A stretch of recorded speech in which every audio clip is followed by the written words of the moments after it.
हाँ जी बताइए जी, आपका नाम क्या जी? आप क्या लगते हैं उनकी जिनकी मृत्यु हुई है? दिलीप सिंह की।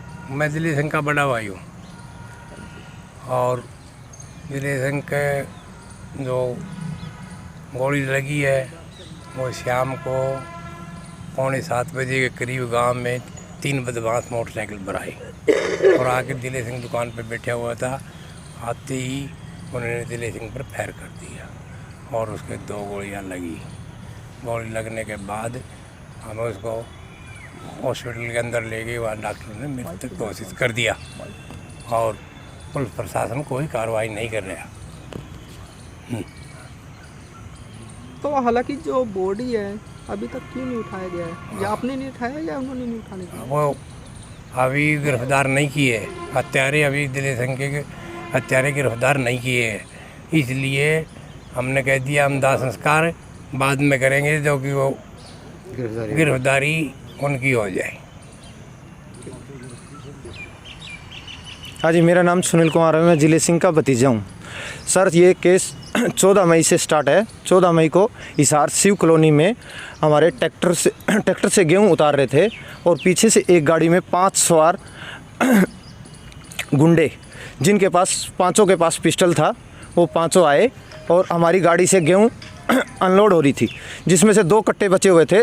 2 कट्टे के लिए वो आते ही बोले कि इस ट्रैक्टर को आगे करो, जिसमें से मेरे भाई के ससुर जी का लड़का ट्रैक्टर को उन्होंने गाड़ी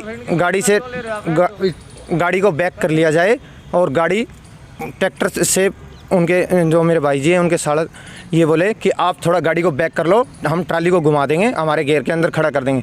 इतनी बात कहते ही उन 5 सवारों ने नीचे उतरे और उन्होंने माँ बहन की गालियाँ देनी स्टार्ट की। माँ बहन की गालियाँ देते देते उन्होंने गोविंद के ऊपर फायरिंग की। गोविंद के फायरिंग को सुनकर उनके पिताजी अंदर से आए। वो जैसे उन्होंने झगड़े की आवाज़ सुनी तो उन्होंने उनको बोले रुको रुको रुको। किसी ने रुकने की कोशिश नहीं की। उनने उनके पिताजी पे भी गोलियां फायरिंग की, उनके पिताजी को भी फायरिंग की। उसके बाद मेरा भाई संजय अंदर था, जो गेहूँ अंदर कमरे में सेटिंग कर रहा था, वो उनकी आवाज़ को सुन के बाहर आया। उसके ऊपर भी उन्होंने 3 गोलियां फायरिंग की। फायरिंग करते ही एक, ये कब की घटना? ये 14 मई के 14 मई अब क्या हुआ? 14 मई 2000। आप बताओ। अब इसके बाद 30 अक्टूबर को सुनील, जो मेरे भाई साहब का साड़ा है, वो रोहतक जा रहा था कोर्ट परिसर के अंदर वकील को राय लेने के लिए। उसने वहाँ जाके अपनी गाड़ी बाहर पार्किंग में लगा दी। उन्होंने पहले तो उस गाड़ी को पंचर किया। उसके बाद जो जैसे ही वो आया बाहर से गाड़ी को देखा तो उन्होंने उस पर गोलियाँ फायरिंग की, जिससे एक गोली उनको गर्दन में लगी है, एक पेट के अंदर लगी है, जिससे उनका अभी महात्मा गांधी हॉस्पिटल के अंदर इलाज चल ही रहा है जी। उसके बाद उन्होंने 4 नवंबर को गांव सरेड़ा के अंदर जाके अड्डे के अंदर जाके उन्होंने पूछा बबलू नाम का कोई व्यक्ति है इस गांव के अंदर। उन्होंने किसी से बंदे से बात की, उनको कोई भी बबलू के बारे में किसी ने सूचना नहीं दी। वहाँ से वो वापस गांव डाणीगारण के अंदर गांव। बबलू कौन है? बबलू भी उनका कोई रिलेशनशिप का बंदा है, जो ईश्वर जी के ईश्वर का भतीजा है जी। उसके बाद वो वापसी आए गांव डाणीगारण के अंदर चौक में।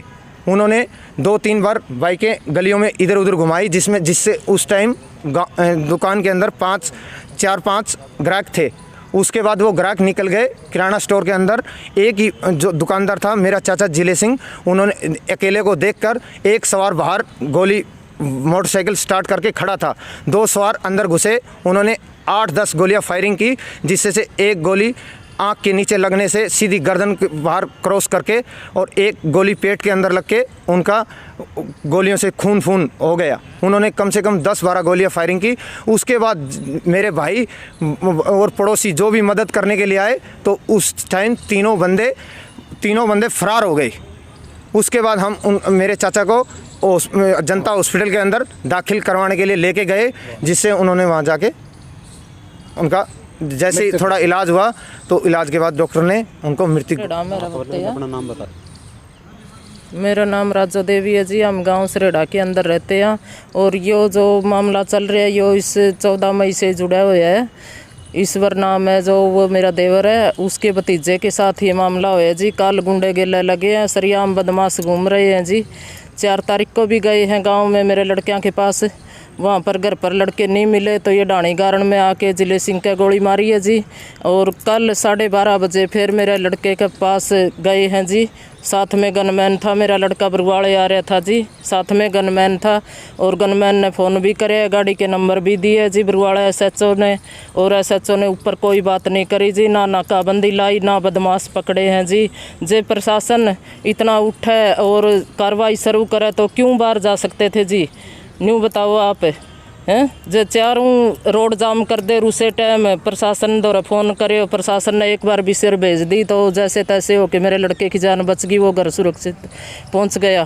प्रशासन कोई सुनवाई नहीं कर रहा जी हमारी। हमें चाहे 5 दिन तक यहाँ बैठे हो यहाँ जी, हमारी डेड बॉडी अंदर पड़ी है जी।